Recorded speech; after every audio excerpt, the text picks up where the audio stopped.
through cognitive neuroscience on volition and value. Thank you very much, Robin. Thank you very much to the organisers for inviting me to this interesting and thought-provoking meeting. Is the volume about right? Can you hear me? Do you need more microphone, less microphone? Okay, good. So I'd like to begin by thanking all of these people who actually did all of the work that I'm going to talk to you about today. And my background is that I work in cognitive neuroscience or experimental psychology, depending on what you like to call it. And in the neuropsychology of our topic of mind, agency, and morality, we always begin with the Libet experiment. So that's always the start. So I'm not going to go through the Libet experiment again. Suffice it to say that people make voluntary actions in an experimental situation. So they're asked to make a voluntary action whenever they feel like it. The brain activity associated with the voluntary action, the so-called readiness potential, is taken as an indication of the neurophysiological preparation of action. And people are asked to indicate using a rotating clock hand when they have the conscious experience of starting, willing, initiating, deciding, intending the action. So there's a cottage industry, in fact there's a multinational industry in critique of the Libet experiment.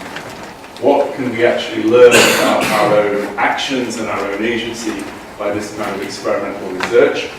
And I've decided to structure my talk today around trying to deal with or think about a couple of the critiques that have been most present in the literature. So one of the critiques I would say is an ontological critique, and it's to do with the status of the readiness potential. What is this purported brain activity which is somehow linked to volition? Is it the cause of our actions? Is it the cause of our conscious experience of our actions? How should it be understood conceptually in its relation to agency and mind? And this ontological critique really comes primarily from neuroscience. It's a neuroscientific question. What is this signal? Second thing I'm going to talk about is more what I would call an ecological critique, which tends to come from philosophy, from the humanities in general, and from the social sciences. And it sort of runs like this. The Libet experiment is a laboratory reduction and is a poor approximation to the richness of voluntary action in its natural setting. The situation of these experiments on voluntary agency is artificial because they're reduced to a minimal laboratory abstraction. The actions that people make are meaningless.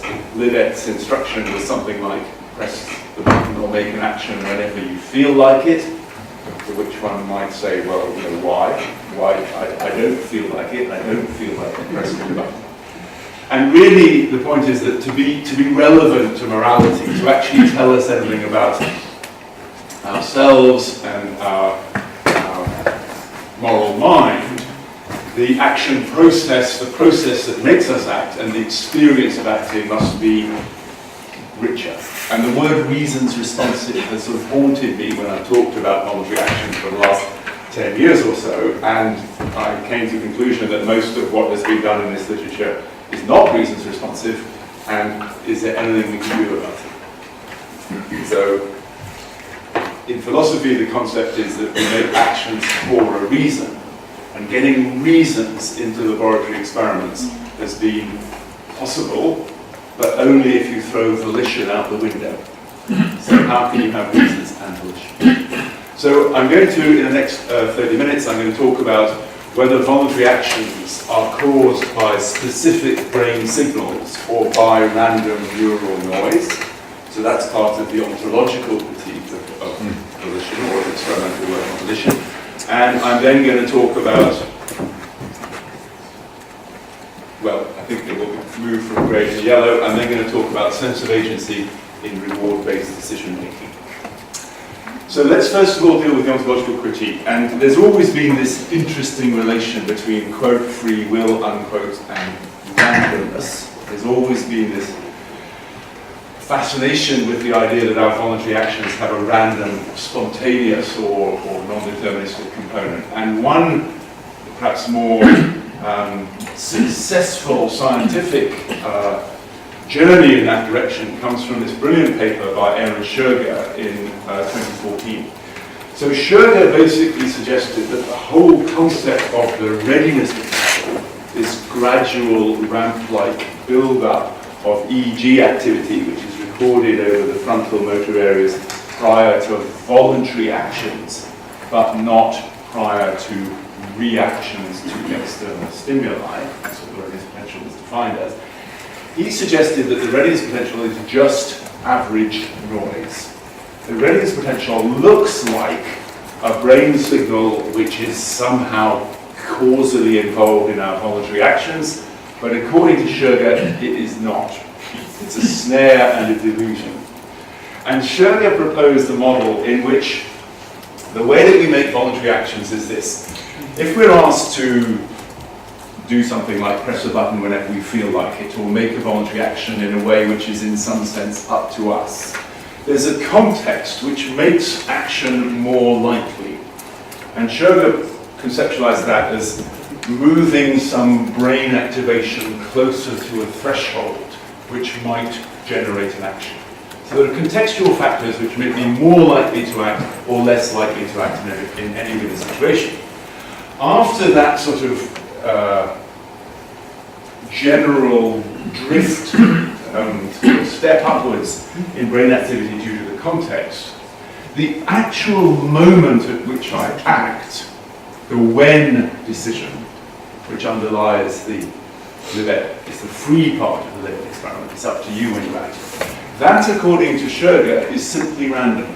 And he conceptualizes a random walk of brain activity which just fluctuates and will eventually reach some threshold which tips the motor cortex into sending a motor command to the muscles and causing a movement.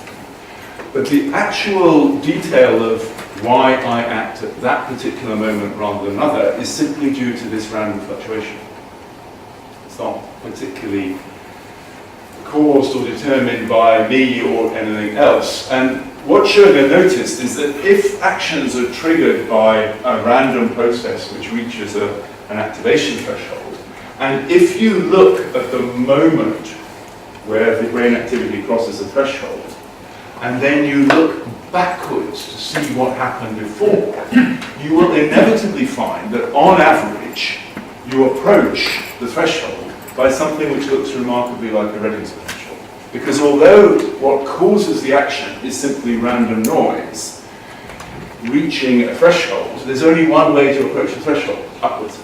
And if you back average, if you look backwards at the average of a lot of random approaches to the threshold, they will have this kind of gradual ramp-like increase in negativity. So pretty happy with that. If you average random noise and you lock your average to the moment when that random noise has crossed the threshold, what you'll see is a gradual build-up to a threshold, which will look like a signal building towards a threshold, but it might actually just be a random walk that happens to cross a threshold. So, in a classical model of volition, presumably what somebody like Descartes might believe, you start off with intentions, and there's a decision that you're going to let your intention run into an action, and therefore you need to have a period of preparation, and the readiness potential is something like a neurophysiological correlate of the preparation for our action, and this preparation somehow causes the action. And Scherger's stochastic fluctuation model instead suggests that there are contexts which make actions more likely. There's then neural noise, random fluctuation of brain activity, and this looks like a readiness potential if you look at it through the prism of back averaging only those bits of brain activity which happen to have triggered an action because they've randomly managed to cross the threshold. We don't look at the other bits of brain activity, just the bit before you cross the threshold. And it's that which leads to the action. Now it's interesting that Scherger, like a lot of people in this area, he leaves a tiny gap. And he says, well, maybe there's room for a late decision after you cross the threshold and before you actually commit to action. So I'm not going to talk about link decision theory, but I think Libet believed something like that, and it looks like Schurger might as well. So we decided to try to engage with with Schurger's assertion that there's a strong random component in voluntary action by embedding voluntary actions in a perceptual decision-making task. So there are two components in this experiment which are a little bit new. The first one is we're trying to give people a reason to make a voluntary action, and I'll describe how that works in a moment. And the second is we're trying to deal with this question of random processes being the cause of action. Now, in order to make actions more reasons responsive, we embedded voluntary actions in a well-established, reactive, externally triggered, perceptually decision-making task, which we lifted from the work of Mike Chandler. He developed it in monkeys, which is why there's a monkey here, and we've used it in humans. The monkey or human is looking at the screen, and there are dots which are moving chaotically. And you wait until they begin to move coherently to the right or to the left, in which case you press either the right key or the left key respectively, and if you press the correct key, you get a big reward. This is really easy. It's not difficult to see the dots moving. The difficult bit is that there's a long and random, unpredictable wait until the dots start moving. It's pretty boring. You're sitting there watching the screen, waiting for these dots to move, and you might have to wait a long time. We use an exponential distribution, so there are some extremely long waits. And the interesting part of this task is not the perceptual part, it's the volitional part. And the volitional part is that if you want, you can skip the long wait by pressing both the left and right keys simultaneously. And that will abort the long and unpredictable wait for the dots to move and take you immediately to the start of the next trial. And if you do that, so the skip response is really embedding volition in this perceptual decision-making task, and if you do that, you will get a small reward. So there is an optimum here. If you can calculate the time distributions of the delays, you can work out how you can make most money. The experiment is limited to 1 hour, which is an incentivization for people not to wait forever and sometimes to skip. So there is a reason to skip, which is that you can get a small reward quickly. But the key point about the skip response is that it is completely endogenous. There's nothing on the screen making you skip. You decide to skip, it's an internally generated decision. We have a control condition, which is exactly the same, except that we're going to instruct you to skip by changing the color of the fixation cross. And we yoke the time at which the fixation cross changes color to the time at which you chose to skip in the condition where you voluntarily had the ability to choose when to skip. So what we have is these endogenous responses, which are embedded in a perceptual decision-making task, which are reasons responsive because you get a reward for doing them, and we have a control condition which is balanced for predictability and timing, but you're told to do it. So just to go through the actual sort of operational definition of volition that you get from the skip response, it's quite odd, it's quite meager. It basically is like saying that volition is being bored waiting.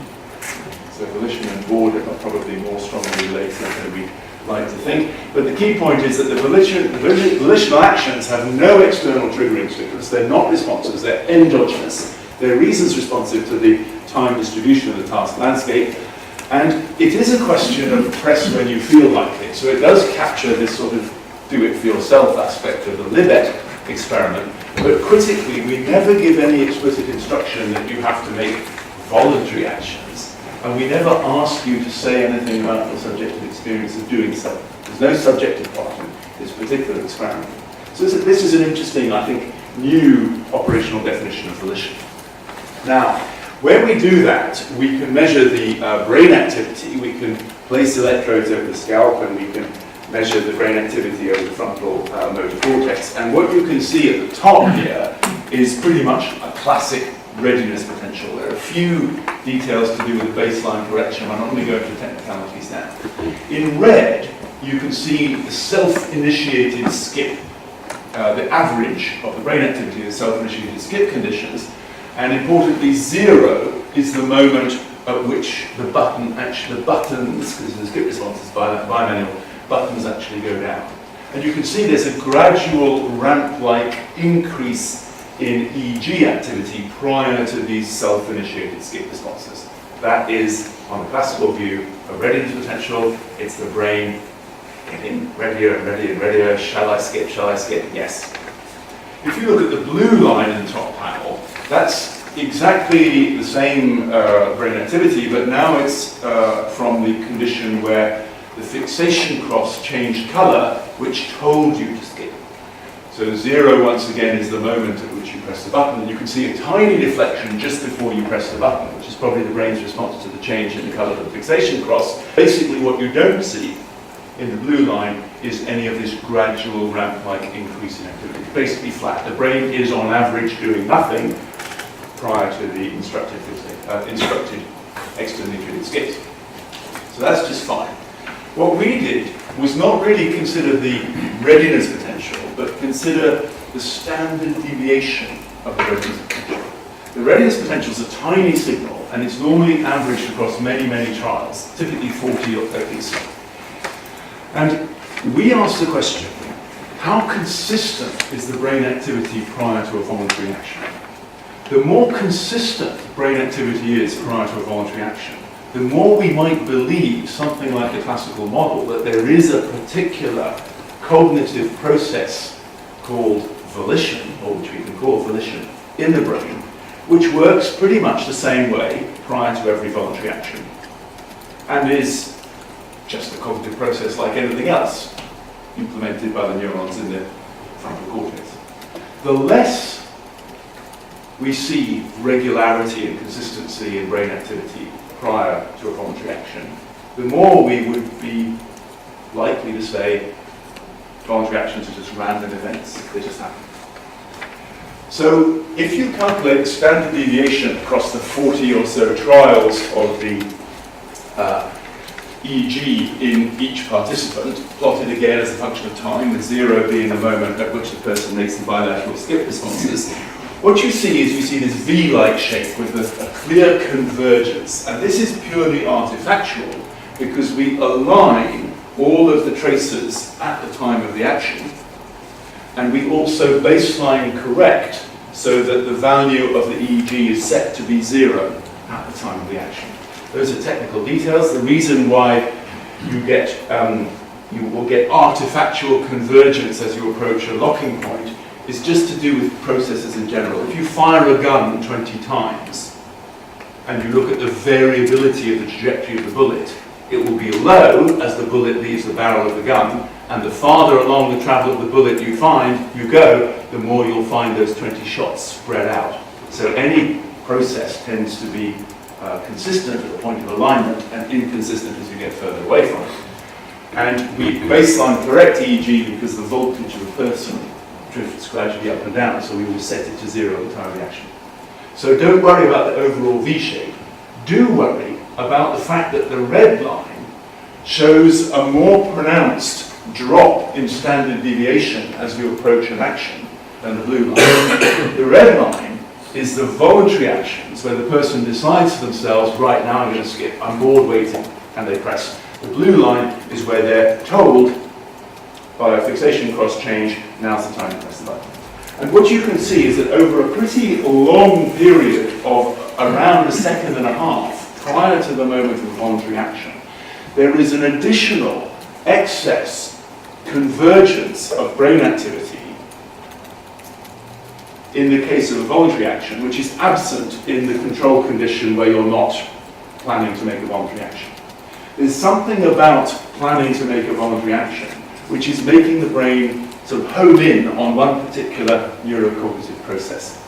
So what we have here is that self-initiated trials have a lower standard deviation than externally triggered trials. There's an extra convergence on a fixed precursor. So we've started to use the word precursor to refer to this relatively stable period of brain activity that precedes voluntary action. And we think that this could be taken as a marker of a putative internal volitional signal. The stronger you find this excess convergence in the self-initiated condition, the less likely you would be to say, oh, voluntary actions are just caused by random neural noise. The less convergence you find in self-initiated actions, the more you'd be likely to say, oh, it's just random. Now here's a fun correlation of the opportunistic kind that people in our field do. Here what I've done is I've shown effectively the gap between the red and blue lines on the previous trial. So this is the standard deviation across trials in the externally triggered condition minus the standard deviation across trials in the self-initiated condition. And here we have one dot for each person in the experiment. They're around 24 or 25, I think. And each person, therefore, shows a greater or lesser degree of this growing consistency of brain activity as they approach the moment of voluntary action. And it turns out that those people who show a strong convergence of brain activity prior to voluntary action tend also to have a rather low waiting time before they get bored waiting for the dots to move and decide to skip. So they might be impulsive if you believed in the concept of impulsivity. So that's an opportunistic correlation, but it's rather interesting because it suggests that one feature which determines how people act, including in their endogenous actions, may be related to the stability of brain activity in the cognitive motor system. Okay, so that deals with the first experiment, which is trying to look at the concept that there may be an element of the neurophysiology of volition, which is not purely random, but we can have a concept of a stable neurocognitive process corresponding to the initiation of a voluntary action. In the last 10 minutes, I want to talk about some rather different work which picks up on this keyword agency of our meeting today. I'm still trying to chase this idea of whether our voluntary actions can be reasons responsive. I'm not now talking about the initiation of action so much as the sense of agency we have when we do act.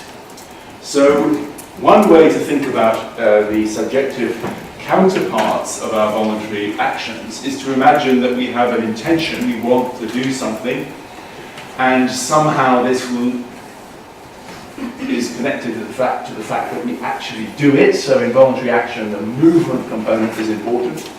It's very important whether the muscles actually contract and the person makes a movement, but they'll normally make a movement in order to have some effect in the outside world. So I think that a very important part about volition is the human capacity, and the animal capacity also for instrumental action, the ability to use our voluntary actions to make things happen, to change the world, to have effects in the outside world. So I use the term volition to refer to everything that happens between intention and physical movement, muscle contraction, and I use the word agency to refer to the relation between what I do and the effects that my action then has. So some years ago, we discovered an interesting perceptual marker of the human sense of agency called intentional binding. It's a bad idea to ask people, do you feel a sense of agency explicitly? Because there's lots of confabulation that goes on. So if I have a bloody dagger in my hand and the other end of the dagger is in somebody's heart, and you ask me, do you have a strong sense of agency over what you've just done, I might well say, well, actually, no. Yeah, there are lots of reasons to sort of not quite be clear about one's sense of agency. So in psychology, in those situations, we use implicit measures. And this is an implicit measure based on time perception, based on a rotating clock that you're familiar with from the Libet experiment. So in the intentional binding paradigm, we first of all have a block of trials, is shown by the top line, where the person is simply watching a clock and suddenly they hear a beep and they have to indicate where the clock hand was when they think they heard the beep. And perhaps profoundly, I don't know, people tend to experience that they heard the beep a little bit before it actually occurs. So that may or may not be meaningful.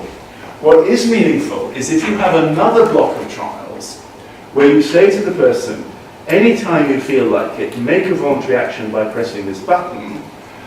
So there's an action, and this action causes the beep to happen as an effect of the action 250 milliseconds later, what you then find is that people perceive the beep as happening much earlier when they caused it through their action than when it simply happened in this control block of trials up here. So we can compare the perceived time of the beep when it just happens in the control block, that's this dashed line, and when I cause it through my voluntary action, and there's a shift in the awareness of the beep towards the voluntary action. We could do exactly the same thing from the point of view of the action. So on the top line we have a block of trials where you make a voluntary action and you have to report the perceived time at which you think you press the button using the rotating clock. And then we have another block of trials where you make a voluntary action and it causes a beep to occur 250 milliseconds later.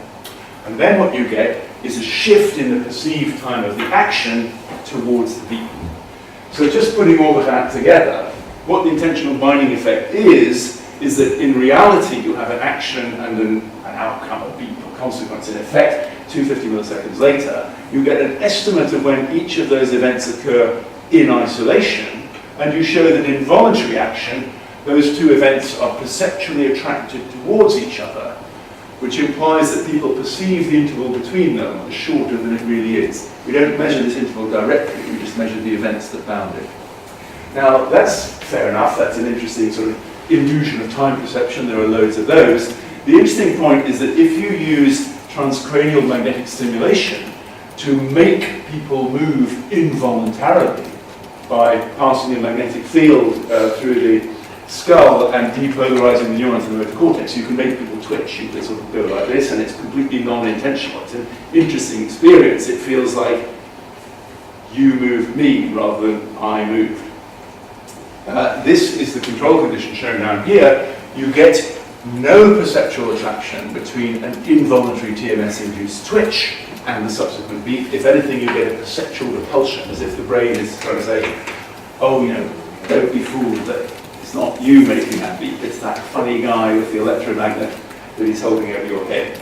So there's something about this perceptual compression which is important for the experience of sense of agency. Now, what I want to do very briefly is focus just on this, the fact that our actions are perceived as shifting towards their consequences.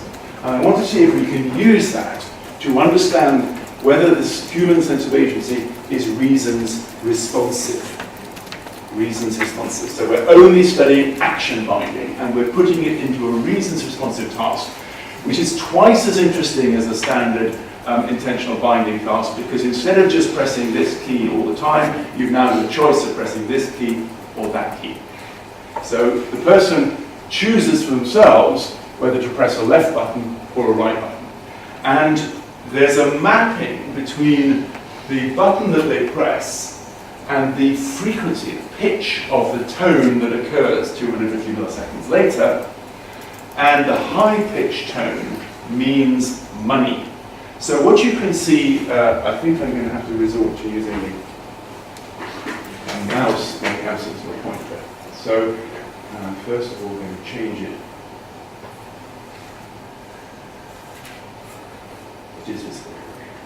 So what you can see here is a case where the person chose to press the right button, and 80% of the time pressing the right button causes a low frequency tone, and 20% of the time it causes a high frequency tone. After they've pressed the button, they report the time using the clock at which they think they pressed the button, and they get feedback on whether they've got money or not. And the high tone is always associated with money. Right? So beep is good, boop is bad. Now, if you press the right button, you're only going to get a beep 20% of the time. So you've got a quite low probability of getting a reward. So what you must do in this condition is to press the left button, which gives you an 80% chance of getting a beep and getting money, and a 20% chance of getting a boop and getting no money. So it's up to you which button you press. The key point is that the rewards are probabilistic. It's not always the case that the right button is rewarded, or that the left button is rewarded. It's probabilistic, 80-20. And even more importantly, the mapping of which key is more likely to get you the reward reverses unpredictably. So for 10 trials, the right key may be better, you may get more money by pressing the right key, But then, maybe after the 10th trial, or the 11th, or the 9th, or the 7th, you don't know, the rule's going to flip. So this is called probabilistic reversal learning. It's one of the few ways to make people not perform really, really well on these kinds of simple button pressing tasks in the lab. It's one of the few ways you can make something which is actually not trivial to learn. Now, what's actually going to happen then is on a particular trial, a person might press with the left button and they might get a reward, they might think this is good, they might repeat it, so they'll press left, left, left, and then they might press left again and get a boop, and that means that something's wrong. And the question is this just one of the 20% of trials which is not rewarded? Is it like a false alarm, or is it that the rule has changed and now I should start pressing with my right hand? So let's suppose that I say, oh, it's just a false alarm, I keep pressing with my left hand, I get a couple of trials where I'm rewarded, and then I get 2 trials where I'm not rewarded. Well, the evidence is mounting up, probably it's time to switch. Maybe the rule has changed, maybe it's a new game, maybe I need to change how I behave. So you can see that here people are using the feedback, or they could potentially use the feedback, to make reasons-responsive choices about what action to make, but it's up to them what action to make. Now, in this context, we can measure intentional binding, and we can particularly measure action binding.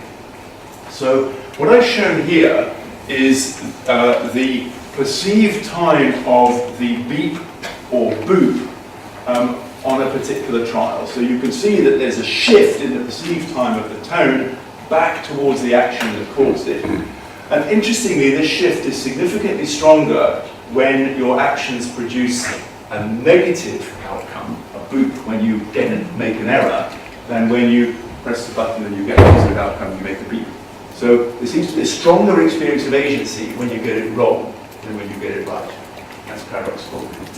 What's actually more interesting is if you look at the next trial, after a trial where you pressed a button and got an error, you get very strong, significantly stronger binding of the action towards the tone on the next trial after an error compared to on the next trial after a success.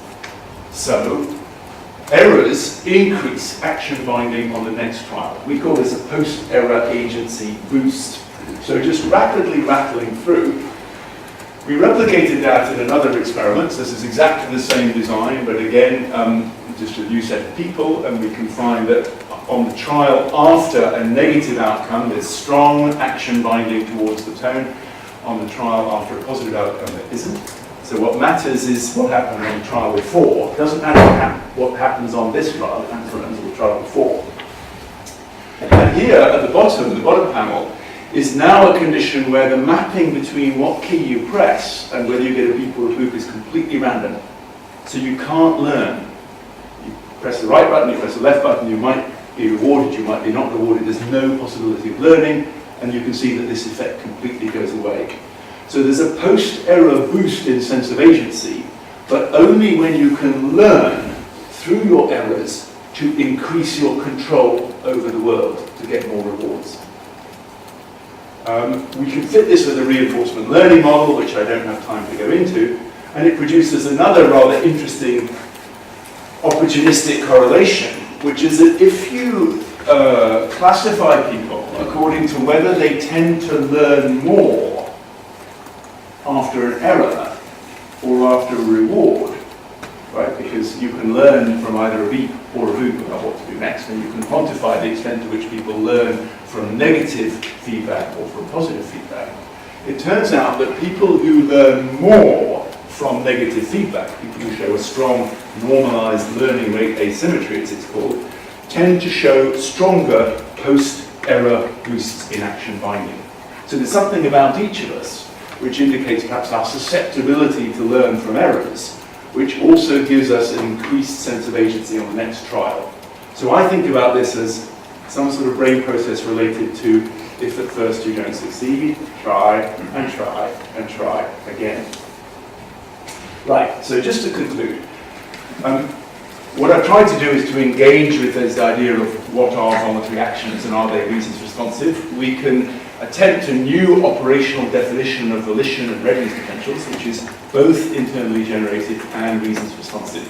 And to the extent that we find a fixed pattern of neurophysiological activity in the brain prior to these kinds of voluntary actions, we might say, well, volition is neuro-ontologically respectable. We're not going to say volition is just a fiction, it's just an illusion. We're not going to dismiss it from our cognitive ontology because there seems to be a relatively stable thing in the brain that we can identify with voluntary action, or the precursor of voluntary action. So to that extent, we can say that volition involves precursor signals. It's not just a matter of random noise and post hoc reconstruction. And we've also showed in the second experiment that we have an experience, or distinctive experiences of our voluntary action. This opens the interesting metacognitive possibility that the feeling of being an agent, the experience of volition, could partly be an internal readout of those consistent, putative, internal volitional signals. So just out of historical interest, there's an old idea that everyone's forgotten called conation, which sort of died in, I think, 1911. And a lot of what we're now beginning to think about as being volition corresponds to the old philosophical idea of conation. And maybe one of the problems with volition is that we think about it in the context of the word will, and maybe the word trying is actually more appropriate, which is a translation of the word conation. So with that, sorry to overrun, and thank you very much.